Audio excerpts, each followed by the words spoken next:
que vai ser essa primeira seção aqui, produto marginal e total.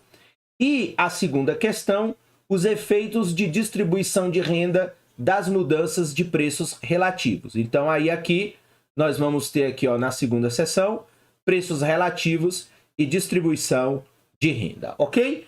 Então vamos aqui começar nessa primeira sessão, que vai tratar dessa primeira questão. Então, a questão do produto marginal e a questão do produto total dentro de cada setor da economia. Lembrando que lá nós tínhamos a produção de alimentos e a produção de tecidos. Então, são os dois setores que produzem, lembrando a mobilidade da mão de obra e os fatores específicos de cada setor, tecido, capital e alimentação, a terra, ok? Então vamos lá.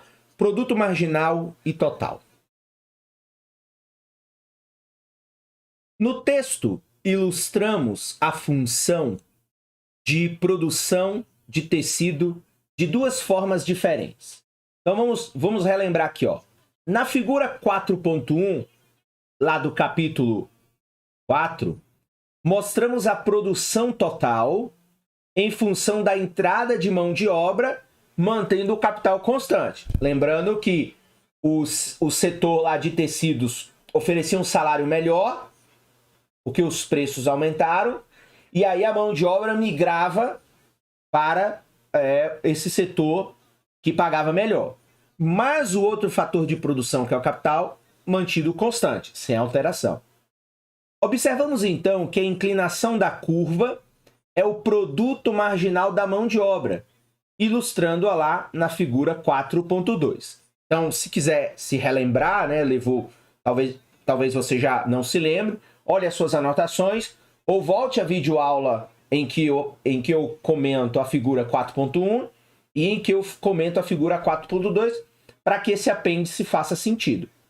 Agora queremos demonstrar que a produção total ela é medida pela área sobre a curva do produto marginal. Então veja, estudantes familiarizados com cálculo acharão isso óbvio. Então veja, o produto marginal é a derivada do total. Então o total é a integral do marginal. Mesmo que esses alunos, no entanto, uma abordagem intuitiva pode ser útil. Então, esse não é um livro, enfim, matematizado, porque a ideia, muitas vezes em economia, é entender as coisas de forma intuitiva, principalmente para quem não for economista, enfim, é um conhecimento adicional.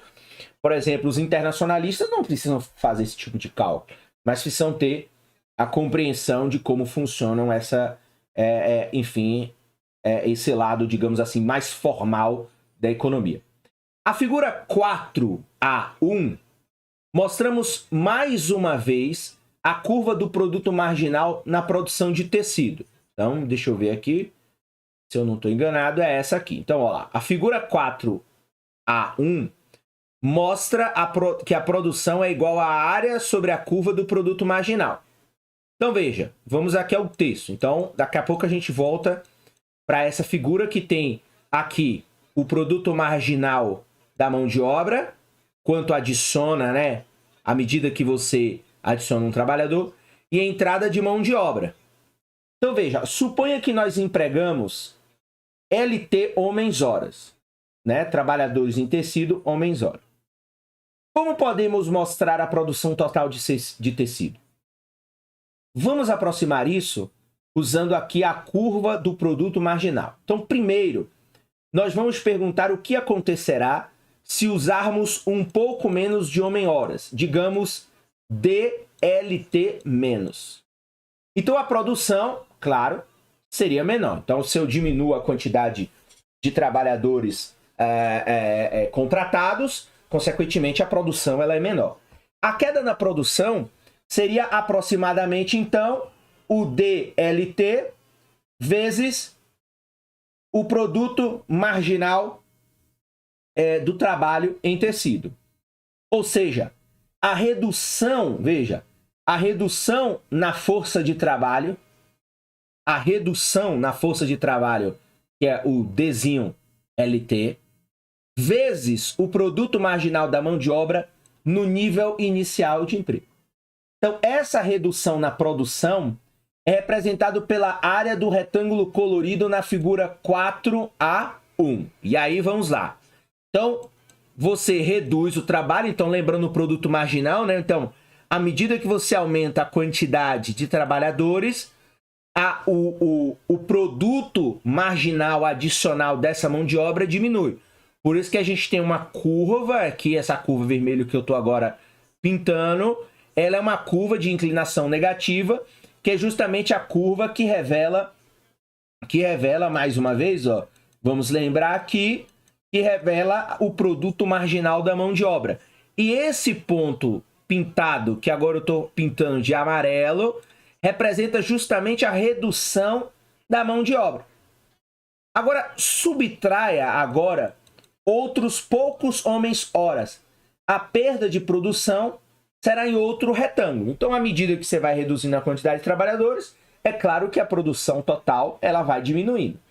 Dessa vez, o retângulo será mais alto, porque o produto marginal da mão de obra aumenta conforme a mão de obra cai. Então, se eu diminuo a quantidade de trabalhadores, eu vou vir para um ponto superior. Então, digamos que eu venha para cá, ó, onde eu marquei aqui agora com um traço. Então, nesse traço aqui, significa, portanto, e a gente já viu isso também no capítulo 4, à medida que eu diminuo a quantidade de trabalhadores na minha fábrica, é claro que a produção total diminui, só que a produtividade marginal por trabalhador, ela aumenta. Ela aumenta porque os produtos totais agora vão ser divididos por menos trabalhadores. Então veja, ó, de novo, dessa vez o retângulo vai ser mais alto, porque o produto marginal da mão de obra, ela aumenta conforme a quantidade de mão de obra cai. Se continuarmos esse processo até que toda a mão de obra vá embora, nossa aproximação da perda total de produção será a soma de todos os retângulos mostrados na figura.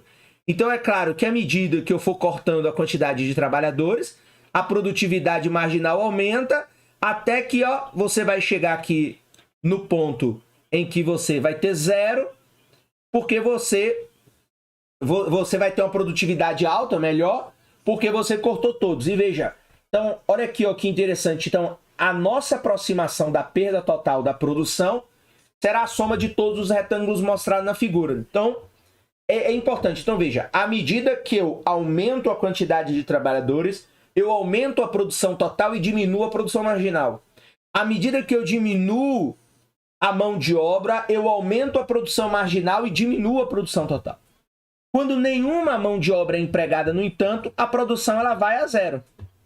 Então, podemos aproximar a produção total do setor de tecidos pela soma das áreas de todos os retângulos abaixo da curva do produto marginal. Isto é, no entanto, apenas uma aproximação, porque, claro, usamos o produto marginal apenas do primeiro homem-hora em cada lote de mão de obra removido. Podemos obter uma aproximação melhor se tomarmos grupos menores. Quanto melhor a análise, melhor serão os resultados. Conforme os grupos de mão de obra removidos ficarem infinitamente pequenos, no entanto, os retângulos, claro, ficarão cada vez mais finos e nos aproximaremos cada vez mais estreitamente da área total sobre a curva do produto marginal. No entanto, encontramos a produção total do tecido produzido com a mão de obra, que é a LT. A quantidade de tecido é igual à área sobre a curva do produto marginal da mão de obra, que é a produtividade marginal, o produto marginal do trabalho em tecido até LT. Então, se a gente vê aqui, né? Opa, deixa eu voltar aqui. Então, no final, encontramos a produção total do tecido que é com a mão de obra LT. Então, claro, com a mão de obra que tiver aqui, ó, né? No eixo horizontal. E é igual à área sobre a curva do produto marginal, MPL, até LT. Ok? Então, aqui o gráfico é uma forma mais intuitiva de enxergar essa questão. Então, nesse exemplo aqui, diminui a mão de obra, aumenta o produto marginal e diminui o produto total. E o produto total vai ser aproximadamente a diminuição desses retângulos, da qual a produtividade marginal também foi diminuída.